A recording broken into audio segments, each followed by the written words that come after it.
there only one verse, I think. One. I think because I've not got very much lyric, I think that I ought to repeat the murdering lyric. Okay. The major industries have now been able to reaffirm themselves after what was an initial burst in the late 70s from independent and punk music, if you like. Since then, they have actually been able to turn it back around again. And whether or not another band could come through the way we did, I very much doubt. I think they're very much back on their feet now and they've got control of it all. The hard facts of it are that, you know, there's a wonderful group of people out there that actually listen to nighttime radio and independent music and support us. They're the least sort of wealthy people in the country, so I think inevitably they take a lot of their music. And ultimately, we haven't been able to sell enough records, even though we've been at #1 in the Indies charts for like 2 years now, to make a living out of it. I mean, we've come to the realisation that, we've now signed to Virgin in an attempt to sell more records.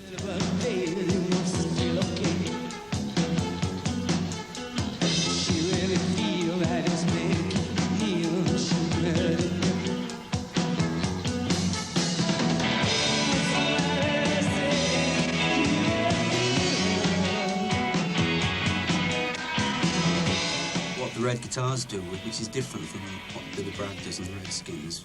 Red Guitars are not actually involved in overt political statements, although in the past, you know, we have made those. What we are is like 5 individuals who are politically aware, if you like.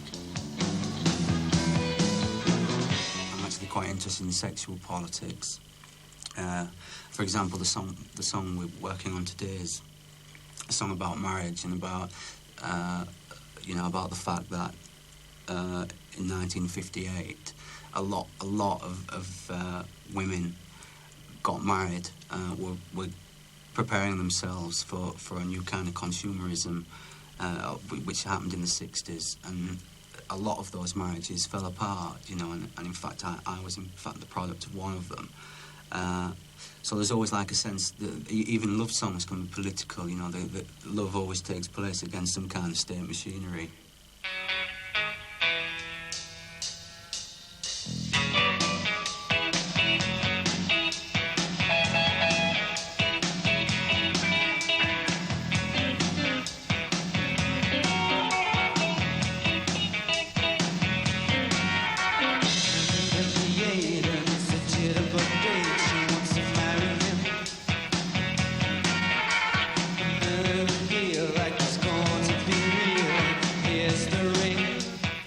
I got started because I wanted to, you know, I really felt it was something that I wanted to do, and I didn't think to myself, well, you know, here I'm a woman and I want to do this. I just thought I want to do it. What happens, do you think, to women that get into the music industry? Well, as I say, I was talking to Hal about this, and he suggested that, you know, women are made to look decorative, very glamorous.